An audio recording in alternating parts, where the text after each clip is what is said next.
તો જૂનાગઢમાં ગમખ્વાર અકસ્માતમાં 3 થી પણ વધુ લોકોના મૃત્યુ થયા।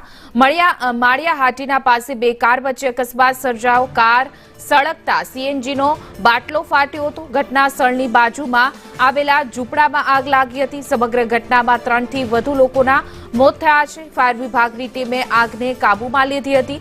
પોલીસ ઘટના સ્થળે પહોંચી વધુ તપાસ હાથ ધરી હતી। તો માળિયા હાટીના પાસે અકસ્માત સર્જાયો। બે કાર વચ્ચે અકસ્માત સર્જાયો હતો। અકસ્માતમાં 3 થી પણ વધુ લોકોના મોત થયા હોવાનું પ્રાથમિક અનુમાન છે। તો કાર સળગતા બાટલો ફાટ્યો હતો। બાજુમાં રહેલા ઝૂંપડામાં પણ આગ ફાટી નીકળી હતી। ફાયર વિભાગ આગને કાબૂમાં લીધી હતી। પોલીસ ઘટના સ્થળે પહોંચી વધુ તપાસ હાથ ધરી।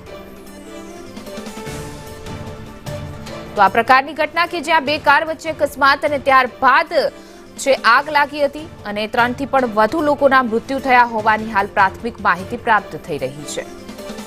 વધુ વિગતો સાથે અમારા સંવાદદાતા કેતન ઓઝા જોડાઈ ગયા છે। કેતન, અકસ્માત બાદ આગ લાગી, હાલ શું છે આ ઘટના? ચોક્કસ કે આગને કાબૂમાં લેવામાં આવી છે। માળિયા હાટીના પાસે જે ભંડુરી ગામ છે ત્યાં અકસ્માત સર્જાયો હતો। બે કાર વચ્ચે અકસ્માત સર્જાતા 2 થી વધુ લોકોના મોતની આશંકા વ્યક્ત કરવામાં આવી રહી છે। હજુ પણ ઘણા લોકોને ઇજાગ્રસ્ત છે, તેને હોસ્પિટલ લઈ જાય છે, જેની હાલત અત્યંત નાજુક છે।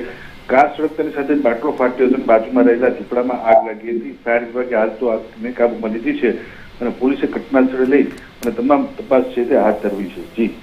જી કેતન, સમગ્ર માહિતી બદલ આપનો આભાર।